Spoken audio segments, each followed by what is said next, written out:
Polar lunar craters are of interest for future space exploration because potential resources, including water ice, have been found to exist there. However, intriguing recent calculations from NASA's Lunar Science Institute team indicate a possible new obstacle to reaching those resources, and the implications are a bit shocking. Well, in a nutshell, what we're finding is that the polar craters are very unusual electrical environments. And in particular, there can be large surface charging at the bottom of these polar craters. Because the moon is only slightly tilted to the sun, landscapes at the lunar poles have several unique characteristics. With sunlight coming in sideways, tall polar peaks reach out and receive almost constant sunlight, while deep polar craters hide surfaces that may not have seen light for millions of years. The orientation of these dark craters to the sun may allow them to trap water ice, but it may also be charging them to hundreds of volts. Well, the solar wind is actually a relatively tenuous gas that's emitted from the sun, but it's not a neutral gas like the gas in this room. It's actually a gas that's really, for the most part, free ions and free electrons. It's really two components. So you have this electrical gas, if you will. And then as it passes by the moon, the electrons behave slightly differently than the ions. Of course, the electrons are a very low mass.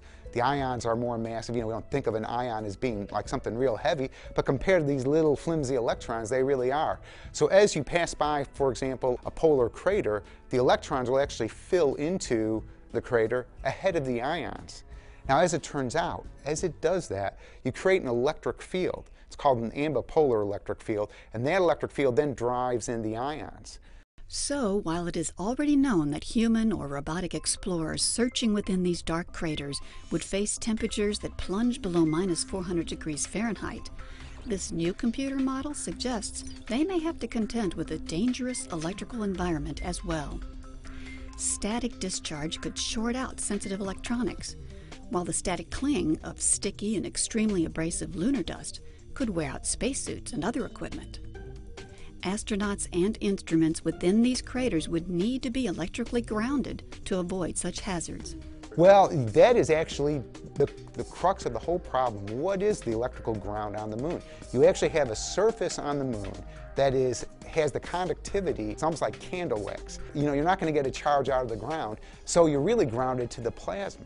All right, and when you're out in the solar wind, you know, on the surface of the moon, not in these craters or not in these mountains, okay, you're grounded. But when you start heading into these craters, you've now lost touch with your electrical ground. So it means you take a step, and you might have to wait 100 seconds before that charge that you just accumulated dissipates away. That's a long time to be stepping around. So you really do have to worry about human systems going into these craters.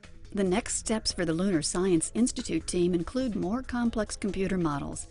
There are still many questions to answer about where the moon's key polar resources lie, how they got there, and whether or not future explorers will be able to reach them.